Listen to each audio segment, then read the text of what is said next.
বাংলাদেশ প্রকৃতির এক অপার বিস্ময়ভূমি। পাহাড়, নদী, হাওর-বাওর, গ্রামীণ পথ কিংবা সবুজের অনন্ত গালিচা, এই সব কিছু যেন আমাদের ক্লান্ত মনকে দেয় অফুরন্ত প্রশান্তি। কর্মব্যস্ত জীবনের একঘেয়েমি পেছনে ফেলে মানুষ ছুটে যায় এই প্রাকৃতিক সৌন্দর্যের আহ্বানে।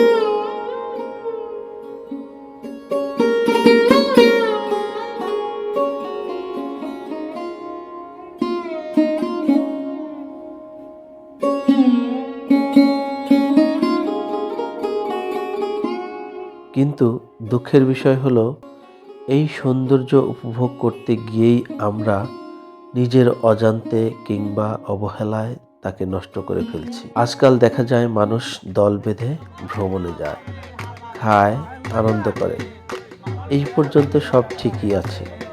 কিন্তু এরপর চিপসের প্যাকেট, প্লাস্টিকের বোতল, কাপ, চামচ, পলিথিন সব ফেলে রেখে চলে আসে, যেন তারা প্রকৃতির প্রতি কৃতজ্ঞতার বদলে প্রতিশোধ দিচ্ছে। আমরা কেউ চাই না আমাদের ঘর নোংরা হোক, তাহলে প্রকৃতির প্রতি এমন আচরণ কেন?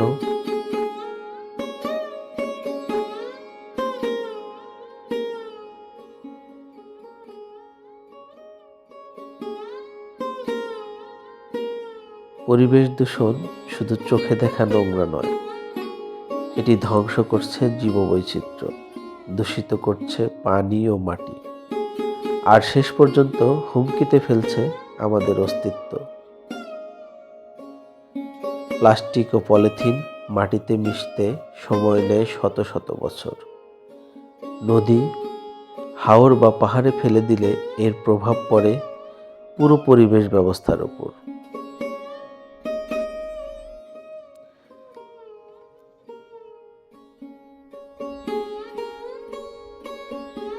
ভ্রমণ মানে শুধু আনন্দ নয়, এটি এক ধরনের দায়ও বটে। যেখানে যাচ্ছি সেখানটাকে আগের মতো অথবা আরো পরিচ্ছন্ন রেখে আসা আমাদের নৈতিক দায়িত্ব। প্রয়োজনে একটি ছোট ব্যাগে নিজের ব্যবহৃত ময়লা নিজেই সংগ্রহ করে নির্দিষ্ট স্থানে ফেলুন। আপনার ছোট্ট এই পদক্ষেপই রাখতে পারে আমাদের প্রকৃতিকে সুন্দর, নির্মল ও অক্ষত।